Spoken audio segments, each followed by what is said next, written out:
I moved to San Francisco in June 2023.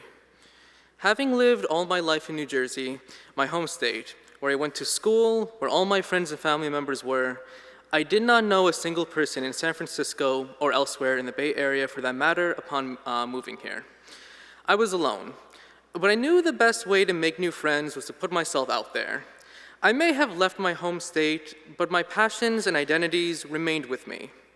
Growing up as both gay and queer in a Syrian Circassian Islamic household, I found comfort in both poetry and spoken word. To paint vivid imagery using my pen as the brush, to normalize queer love, and to call action against injustice.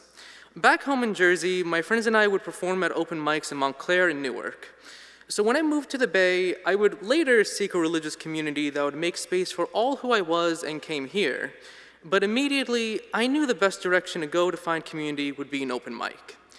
I began looking for open mics in the city, and with luck, I found this recurring open mic called Vocal AF.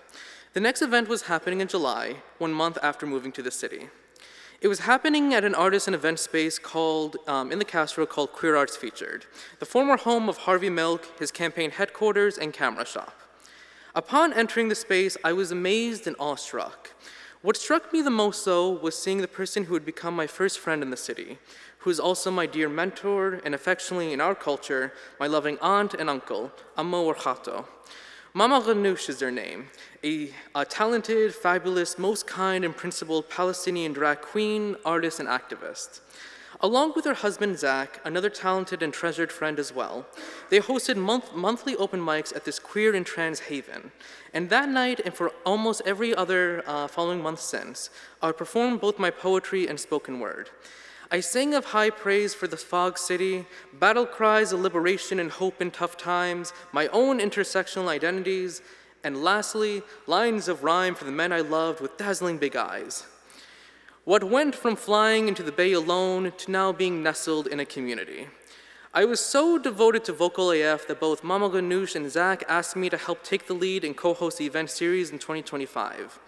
I was beyond stunned and thankful that they asked me, and with enthusiasm I said yes. To host performance events at a space that I view as sacred to the queer and trans community was an immense honor.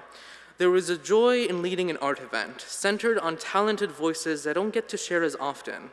I take pride in creating a space that people feel comfortable enough to consistently return to. Once a month, I get to lead a space where those who attend are like lighthouses, providing a beacon of hope to weary travelers, creating a safe harbor where other travelers can anchor themselves and build a stronger port together to weather a storm, a community. There is power in being a captain in a safe harbor.